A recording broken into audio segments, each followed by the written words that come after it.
Hello story lovers and welcome to our channel, African Tales by Ify. Get ready to journey with us to the heart of Africa, where tales of love, loyalty, and destiny echo through time. Tonight, we unravel the captivating story of Hakeem and Aisha. She was his anchor, his light, standing by him when shadows loomed largest and his pockets were empty. But what happens when the tides turn and the world suddenly takes notice of Hakeem? Will their bond, forged in the fires of adversity, withstand the true test of prosperity? Get comfortable and turn up the volume. Share the good vibes as we kick off these stories and make history with every tale. Stay tuned, because this is a story you won't want to miss. Hit that subscribe button and let's dive into Hakeem and Aisha, a love forged in fire. Hakeem remembered the day he met Aisha as if it were yesterday, though years of hardship had blurred many other memories. He was a struggling university student, barely affording his tuition, let alone food. Hakeem, a young man with a lean build, dark expressive eyes that hinted at a restless ambition, and skin the color of rich earth, often wore a determined frown. Aisha, a vibrant and compassionate young woman from a modest background, saw past his threadbare clothes and recognized the burning ambition in his eyes. Aisha, with her radiant smile, eyes that sparkled with resilience, and skin the warm hue of caramel, carried herself with a quiet grace despite their struggles. She shared her meager meals with him, tutored him in subjects he found difficult, and became his unwavering pillar of support, a quiet strength that anchored him through the turbulent waters of his youth. Their love blossomed amidst the scarcity, a testament to a bond forged in shared dreams and mutual respect, promising a future where their combined efforts would surely lead to prosperity. After university, Hakeem's grand plans for immediate success met the harsh realities of a competitive job market. He tried his hand at various ventures, each one failing to take root, leaving them deeper in debt and despair. Aisha, ever the optimist, never faltered. She took on odd jobs, from tailoring to selling small crafts, her nimble fingers working tirelessly to put food on their table and keep a roof over their heads, even if that roof often leaked. Her laughter, even in their darkest hours, was a melody that reminded Hakeem of the simple joys they still possessed, a beacon that kept his own hope from extinguishing entirely. Then came the eviction notice, a cruel official stamp on their dwindling fortunes. The landlord, tired of their repeated pleas for extensions, had finally lost patience. With nowhere to go, their few possessions bundled into worn sacks, they found themselves on the unforgiving streets, the cold concrete their new bed, the vast, indifferent sky their ceiling. Aisha, despite the biting wind and the gnawing hunger, held Hakeem's hand tightly, her eyes reflecting not defeat, but a fierce determination. "We'll get through this, Hakeem," she whispered, her voice hoarse but resolute. Together. Life on the streets was a brutal education, stripping away any remaining illusions of dignity or comfort. Each morning brought the same desperate scramble. Find enough money for a meager meal, secure a safe spot for the night, and avoid the dangers lurking in every shadowed alleyway. Hakeem, once full of grand entrepreneurial visions, now found himself reduced to hawking cheap trinkets and bottled water in the relentless traffic, his voice raw from shouting over the din of car horns. The sun beat down mercilessly, the exhaust fumes choked him, and the indifference of passers-by was a constant stinging reminder of their plight. Aisha, ever resourceful, found ways to supplement their meager income. She would collect discarded plastic bottles and aluminum cans, meticulously sorting them for recycling, her hands often cut and bruised. She befriended other homeless women, sharing what little they had, offering kind words and a listening ear. Her spirit, though tested, remained remarkably intact, her compassion a shield against the dehumanizing aspects of their existence. She even managed to find a public library where they could occasionally seek refuge from the elements, devouring books, clinging to the hope that knowledge would somehow be their escape. Their nights were a cold, restless blur, spent huddled together under tattered blankets in hidden alcoves, seeking warmth and protection from the elements and the dangers of the night. Sleep was a luxury, constantly interrupted by the fear of theft or violence, or simply the biting cold. Yet, even in this abyss of despair, their love remained a fragile flame, flickering but refusing to die. They spoke of a future, a distant, shimmering mirage, where they would have a home, a business, and the security they so desperately craved. Aisha's unwavering belief in Hakeem, even when he doubted himself, was the only thing that kept him from succumbing to utter hopelessness. One sweltering afternoon, as Hakeem navigated the perilous dance between speeding vehicles, his tray of bottled water held high, a luxury sedan slowed to a crawl beside him. He mechanically extended his arm, mumbling his price, his eyes downcast, accustomed to the dismissive waves of affluent drivers. But this time a voice, vaguely familiar yet distant, called out his name. "Hakeem, is that really you, Hakeem?" He looked up, squinting against the glare, and his heart skipped a beat. Behind the tinted window, a man with a neatly trimmed beard and an expensive suit was staring at him, a look of profound shock and recognition on his face. It was Akin. Akin, a man of imposing stature with broad shoulders and a commanding presence, had a deep resonant voice and eyes that held both intelligence and a quiet kindness. His dark skin glowed, a testament to his success and well-being. Akin, his childhood friend, the brilliant but struggling student Hakeem had once tutored, shared his last meal with, and even lent his last few naira to during their university days. Akin, who had disappeared after securing a scholarship for his master's in Canada, leaving Hakeem with only a vague promise to reconnect someday. The years had etched lines of maturity on Akin's face, but the warmth in his eyes was unmistakable. A flood of memories washed over Hakeem's late-night study sessions, shared dreams, the camaraderie of youth. He fumbled with his tray, tears stinging his eyes, a mix of shame and overwhelming relief warring within him. Akin quickly pulled over, got out of the car, and embraced Hakeem tightly, oblivious to the stares of other motorists. "My brother, what happened?" Akin's voice was laced with genuine concern, his hand firmly on Hakeem's shoulder.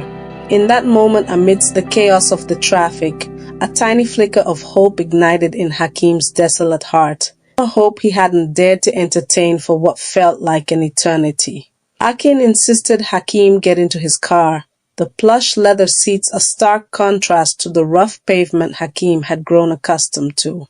As they drove, Hakeem, hesitant at first, poured out his story, the failed ventures, the mounting debts, the eviction, the crushing reality of homelessness, and Aisha's unwavering loyalty through it all. Akin listened intently, his expression a mix of sorrow and quiet determination. He didn't offer pity. Instead, his gaze held a deep understanding, a silent acknowledgement of the cruel hand fate had dealt his old friend. "Hakeem, you helped me when I had nothing," Akin finally said, his voice firm. "You shared your last with me. You believed in me when no one else did. I wouldn't be where I am today without you." He paused, a thoughtful look on his face. "I'm working as a senior consultant for a major firm now, and we're involved in several government projects. There's a new infrastructure contract, a massive one, that's just been approved. It requires a lot of on-the-ground management, logistics, and a strong, trustworthy partner." Hakeem listened, a knot forming in his stomach, daring to hope. Akin then outlined his proposal. He explained that his firm couldn't directly bid on certain aspects of the contract due to internal regulations, but they needed a reliable local partner. He saw Hakeem's entrepreneurial spirit, his resilience, and his inherent trustworthiness as the perfect fit. "I'll guide you, Hakeem," Akin promised. "I'll provide the initial capital, the technical know-how, and the connections. You just need to be ready to work harder than you ever have before. This isn't charity. It's an opportunity, a partnership. Are you in?" Hakeem, his voice thick with emotion, could only nod, a profound sense of destiny washing over him. The following days were a whirlwind of activity. Akin moved Hakeem and Aisha into a modest but clean apartment, a place with real walls and a roof that didn't leak, a luxury they hadn't known in years. Aisha wept tears of joy, overwhelmed by the sudden turn of events, her gratitude for Akin boundless. Hakeem, meanwhile, was immersed in a crash course on government contracts, supply chain management, and project execution. Akin spent hours with him, patiently explaining the intricacies, introducing him to key figures, and mentoring him with an unwavering commitment that spoke volumes of their shared past. The contract itself was daunting, a multi-million-dollar project to upgrade critical public infrastructure across several regions. It involved sourcing materials, managing labor, adhering to strict timelines, and navigating complex bureaucratic hurdles. Akin, true to his word, provided the initial seed money, enough to establish a small office, hire a skeletal staff, and secure the necessary permits. He also connected Hakeem with reputable suppliers and introduced him to the government officials overseeing the project, vouching for Hakeem's integrity and capabilities. Aisha, though initially overwhelmed, quickly adapted to their new circumstances. She took charge of managing their new home, ensuring Hakeem had healthy meals and a peaceful environment to focus on his work. She also helped with the nascent business, organizing documents, answering calls, and providing moral support whenever Hakeem felt overwhelmed. Her quiet efficiency and unwavering belief in Hakeem were invaluable, reminding him of the strength she had always possessed, a strength that had seen them through their darkest days. This was not just Hakeem's opportunity, it was theirs, a shared journey towards a brighter future. The initial weeks of the contract were a relentless grind. Hakeem, fueled by the memory of their homelessness and Aisha's sacrifices, worked tirelessly, often burning the midnight oil, poring over blueprints and logistics reports. Akin, though busy with his own responsibilities, remained a constant presence, offering strategic advice, troubleshooting problems, and leveraging his influence to smooth over any unforeseen obstacles. Their partnership was seamless, built on a foundation of trust and a shared understanding of the stakes involved. Hakeem learned quickly, absorbing every piece of advice, his innate business acumen reawakening with the opportunity. As the project progressed, the results began to show. The first phase, a critical road network upgrade, was completed ahead of schedule and under budget, earning commendation from government officials. Hakeem's reputation as a reliable and efficient contractor began to spread, opening doors to further opportunities. The initial capital Akin provided had been judiciously invested, and the returns were starting to flow in, transforming their financial situation from precarious to comfortable, then rapidly to affluent. The small apartment was soon exchanged for a spacious house in a desirable neighborhood. Aisha watched Hakeem's transformation with a mixture of pride and quiet apprehension. He was still the same Hakeem, yet there was a subtle shift, a newfound confidence that bordered on arrogance. He started spending more time at exclusive clubs, networking with the big boys as he called them, the influential figures who now sought his company. She tried to keep him grounded, reminding him of their journey, of the values they had cherished when they had nothing. But the world Hakeem was now entering was dazzling, and its allure was proving to be a powerful, intoxicating force. Hakeem's success was no longer a quiet ripple, it was a roaring wave. The government contract, flawlessly executed, led to more lucrative deals, each one expanding his empire. His company, once a fledgling operation, now boasted a sprawling office, a fleet of luxury vehicles, and a growing team of highly skilled professionals. He was no longer just a contractor. He was a titan of industry, his name whispered with respect in boardrooms and political circles. The man who once hawked water in traffic now commanded attention, his presence filling any room he entered. His wardrobe transformed from simple, practical attire to bespoke suits and designer watches.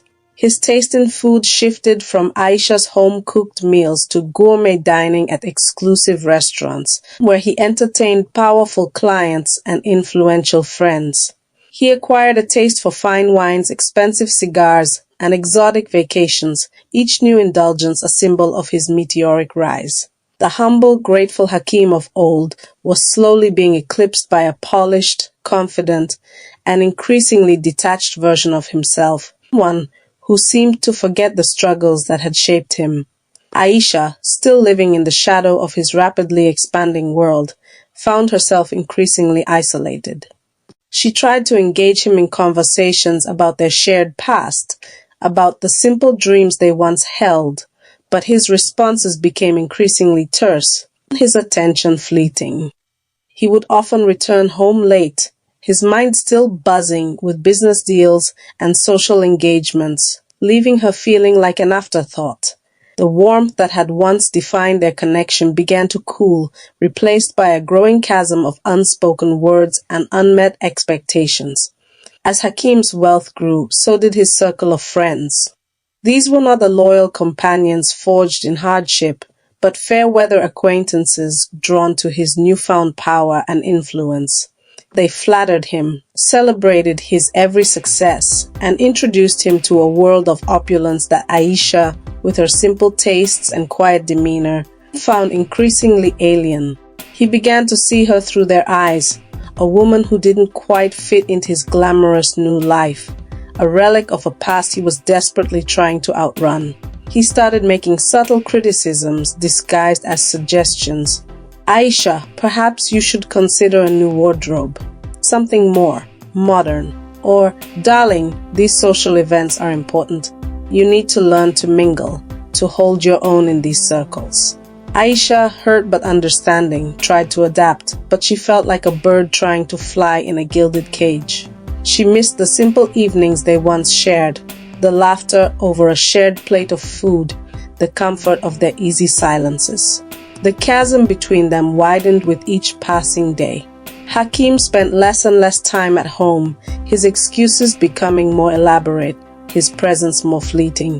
When he was home, he was often preoccupied, his phone constantly buzzing with calls and messages, his mind miles away. Aisha tried to bridge the gap, to remind him of their bond, but it felt like she was speaking to a ghost, a shadow of the man she had loved and suffered with. The man who had once held her hand on the cold streets now barely met her gaze. Hakeem's new lifestyle was a dizzying array of private jets, exclusive resorts, and high-stakes business deals. He reveled in the attention, the power, and the endless possibilities that his wealth afforded him. He frequented art auctions, acquired a collection of vintage cars, and even bought a sprawling yacht. Each acquisition a testament to his unchecked ambition and growing materialism. The simple joys of life, once found in Aisha's smile or a shared meal, were now replaced by the thrill of acquisition and the pursuit of ever greater luxury. His conversations, once centered on their shared dreams and future, now revolved around market trends, investment portfolios, and the latest gossip from the elite social circles he inhabited. He spoke of class and image, subtly implying that Aisha, with her humble background and unassuming nature, lacked the sophistication required for his new world. He started bringing home friends, glamorous women, and suave businessmen who would subtly reinforce his evolving perception of what a successful man's partner should be. Aisha, observing this transformation, felt a profound sense of loss. The man she had loved was slipping away, replaced by a stranger consumed by greed and superficiality.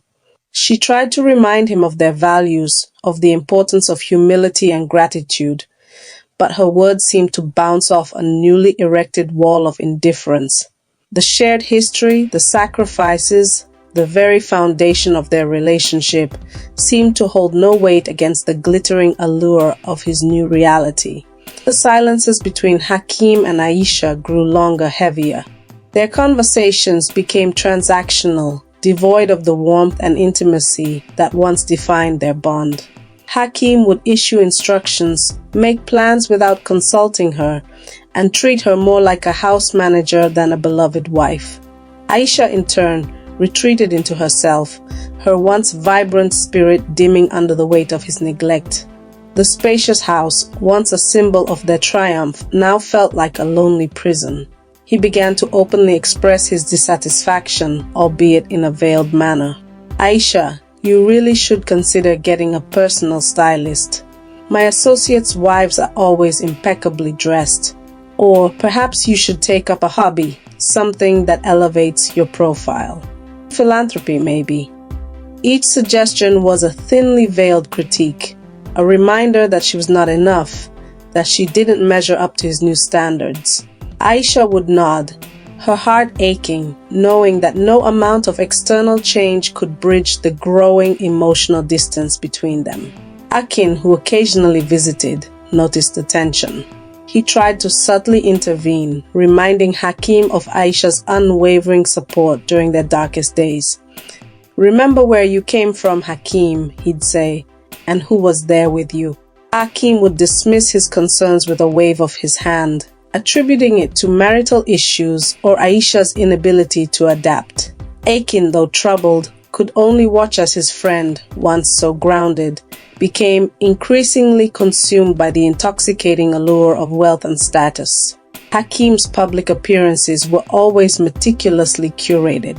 He was seen with influential figures, surrounded by beautiful, fashionable women, and always presented as the epitome of success.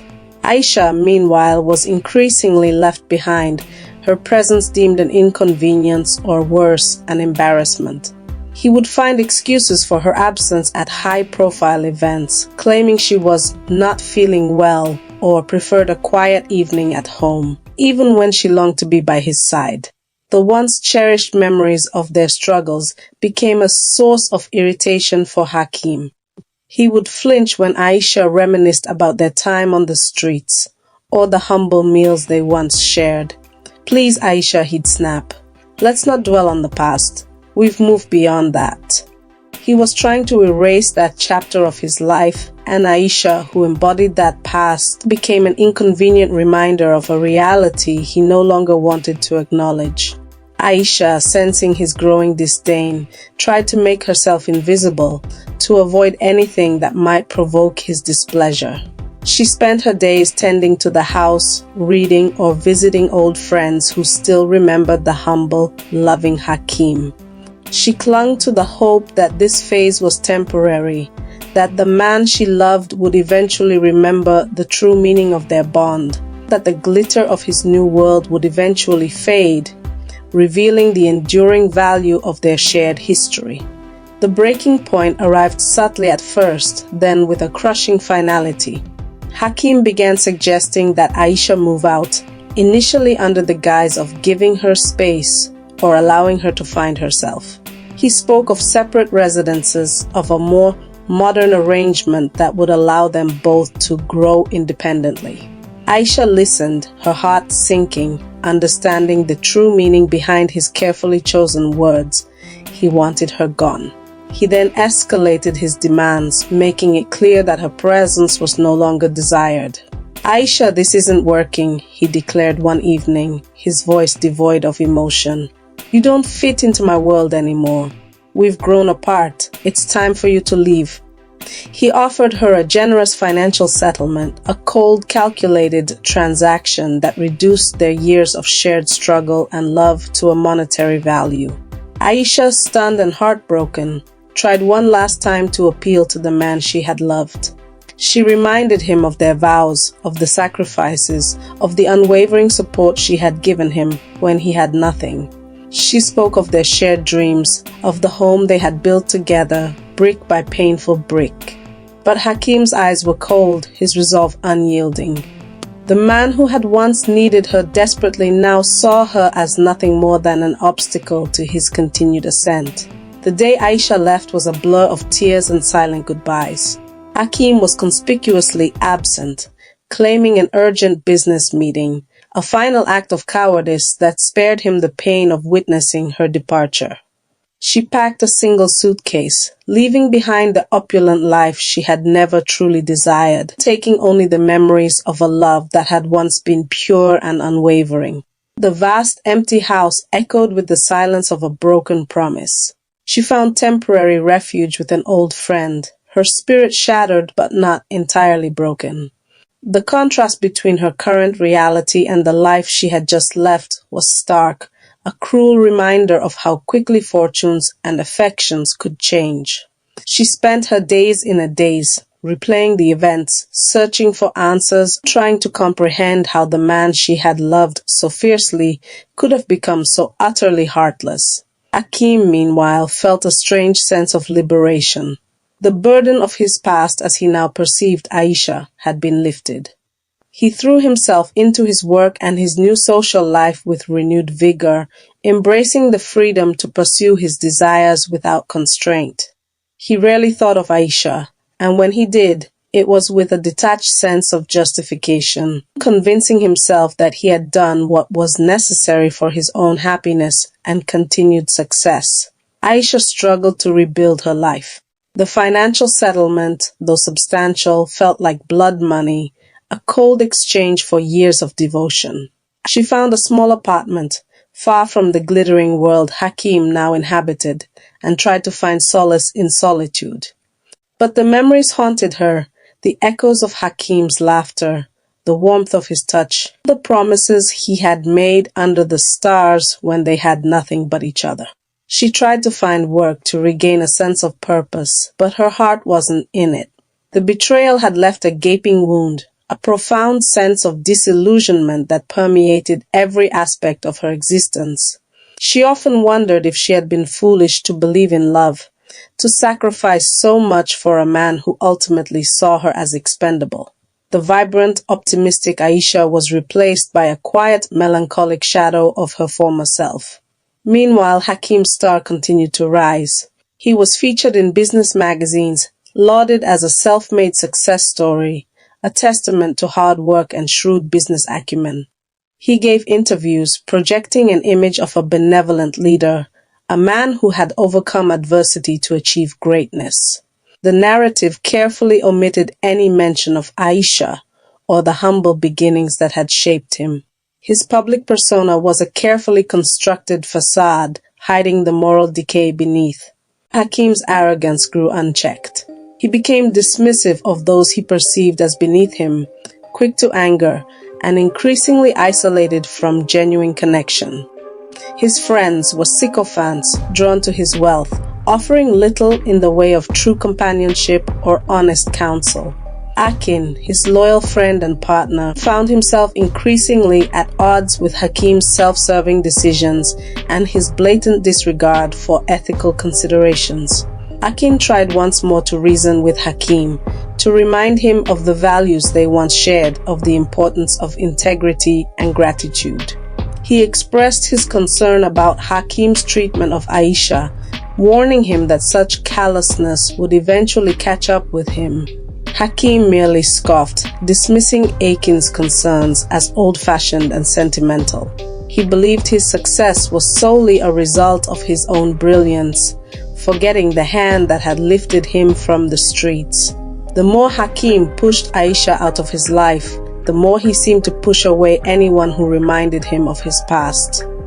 He stopped taking Hakeem's calls as frequently, grew impatient with his advice, and began to make unilateral decisions that sometimes bordered on reckless. He was convinced he was invincible, that his wealth and influence would protect him from any consequences. The man who had once valued loyalty above all else now valued only power and personal gratification. Aisha, though heartbroken, slowly began to pick up the pieces of her life. She found solace in volunteering at a local charity, helping others who were struggling, a poignant echo of her own past. She rediscovered her passion for tailoring, creating beautiful garments that brought a small income and a sense of accomplishment. The pain of Hakeem's betrayal remained, a dull ache in her heart, but she refused to let it define her entirely. She often saw glimpses of Hakeem in the news, his face plastered across magazine covers, his name synonymous with success. Each sighting was a fresh stab of pain, a reminder of what she had lost, not just a husband, but a shared future, a dream they had built together. She wondered if he ever thought of her, if he ever felt a pang of regret for the way he had discarded her like an old, unwanted possession. Despite her efforts to move on, a deep sadness lingered. The vibrant, hopeful young woman who had once shared her last meal with a struggling student was now a quiet, reserved individual, her eyes holding a wisdom born of profound suffering. She had learned the hard way that wealth could corrupt, that success could blind, and that the promise of forever could be shattered by the allure of a fleeting, materialistic world. While Hakeem basked in his glory, Akin continued to work diligently behind the scenes, managing the intricate details of the government contracts and ensuring their flawless execution. He was the true architect of Hakeem's success, his strategic mind and vast network, the invisible engine driving the empire forward. Hakeem, blinded by his own ego, often took credit for Akin's brilliant maneuvers, believing his own instincts were solely responsible for their triumphs. Akin, though increasingly disillusioned by Hakeem's arrogance and his treatment of Aisha, remained committed to the projects. His loyalty was not to Hakeem's ego, but to the integrity of the work, to the promises made to the government, and to the people who would benefit from the infrastructure upgrades. He also held a deeper, unrevealed motive, a long-term plan that he meticulously nurtured, waiting for the opportune moment to unfold. He observed Hakeem's increasingly reckless decisions, his growing detachment from the day-to-day operations, and his blatant disregard for the rules. Akin documented everything, quietly building a case, a meticulous record of Hakeem's transgressions and his escalating hubris. He knew that unchecked power often led to a spectacular downfall, and he was preparing the stage for just such an event, a quiet storm brewing beneath the surface of Hakeem's glittering success. Hakeem, now at the pinnacle of his power, embarked on his most ambitious project yet, a massive multi-billion-dollar development that would redefine the city's skyline. He cut corners, bypassed regulations, and alienated key stakeholders, convinced that his influence would smooth over any issues. He became increasingly isolated, trusting no one, his paranoia growing with his wealth. The whispers of his unethical practices began to circulate, faint at first, then growing louder. Akin, seeing Hakeem's self-destructive path, knew the time was drawing near. He had completed his part of the grand design, ensuring the government projects were secure and that Hakeem's company was inextricably linked to them, yet vulnerable to its leader's missteps. He made subtle moves, planting seeds of doubt, ensuring that the right information reached the right ears, all while maintaining his facade of unwavering loyalty to Hakeem. The media, once fawning, began to publish investigative pieces, subtly questioning Hakeem's rapid rise and his opaque business dealings. The government, initially impressed by his efficiency, started to scrutinize his contracts more closely. The storm was gathering, and Hakeem, too consumed by his own grandeur, remained blissfully unaware of the tempest brewing on the horizon, orchestrated by the very man he had once helped and then forgotten. The day of reckoning arrived with a sudden, brutal force. A major government audit was announced, targeting Hakeem's company, specifically the multi-billion-dollar development project. The news sent shockwaves through the industry, and Hakeem, for the first time in years, felt a tremor of fear. He tried to use his influence to pull strings, but the doors that had once opened so easily now remained firmly shut. As the audit intensified, damning evidence began to surface. Fraudulent invoices, illegal land acquisitions, and a complex web of shell companies designed to siphon funds. The public outcry was immediate and fierce. Hakeem's empire, built on a foundation of hubris and betrayal, began to crumble. He was stripped of his contracts, his assets frozen, and his name dragged through the mud, a pariah in the very circles that had once celebrated him. Then came the final devastating blow. At a press conference where Hakeem was publicly disgraced, Aisha stood beside the government prosecutor, a calm, resolute figure. He revealed that he had been working undercover for years, gathering evidence, meticulously documenting Hakeem's every transgression. "Hakeem," Aisha stated, his voice clear and unwavering, "you taught me the importance of integrity and loyalty when we had nothing. It seems you forgot those lessons when you had everything. I had to remind you." The revelation sent shockwaves through the nation. Hakeem, the quiet, unassuming partner, was hailed as a hero, a man who had sacrificed his own comfort to expose corruption. He explained that his initial offer of help to Hakeem was genuine, a repayment of a debt. But as Hakeem's character deteriorated, Hakeem realized he couldn't stand by and watch his friend abuse his power and betray the very principles they once held dear. He had chosen justice over blind loyalty. As Hakeem faced the full force of the law, stripped of his wealth, assets and reputation, accounts were frozen. He was left with nothing but the bitter taste of his own arrogance. He remembered Aisha, the woman he had discarded, the woman who had stood by him when he had nothing. He remembered Hakeem, the friend he had helped, then forgotten, who had now orchestrated his downfall. The irony was a cruel, poetic justice. Years later, Hakeem, now a broken man released from prison, found himself back on the streets, hawking bottled water, a ghost of his former self. One sweltering afternoon, a luxury sedan pulled up beside him. The window rolled down, revealing a familiar, compassionate face. It was Aisha, impeccably dressed, her eyes holding a quiet strength. She had used the financial settlement Hakeem had given her, combined with her innate business acumen and the connections she had quietly cultivated through her charity work, to build a thriving social enterprise. She now ran a successful chain of community centers and sustainable businesses, employing hundreds, including many who had once been homeless. She looked at Hakeem not with anger, but with profound sadness. "Hakeem," she said, her voice soft but firm, "some lessons are learned the hard way. But even now, there's always a chance for redemption if you're willing to truly earn it." She didn't offer him money, but a job at one of her centers, a chance to rebuild his life, not through grand schemes, but through honest work and genuine contribution, a path he had long abandoned. The man who had once cast her aside now stood before her humbled and in need of the very compassion he had so carelessly discarded. What a tale!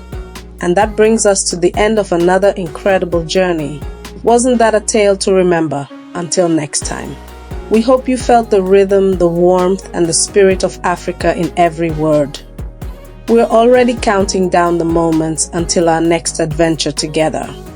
And just before I sign off, make sure to like this video, subscribe if you haven't already, and share this journey with everyone. Together, we'll keep the heart of Africa beating through every single story. Thank you for watching and see you soon in our next video.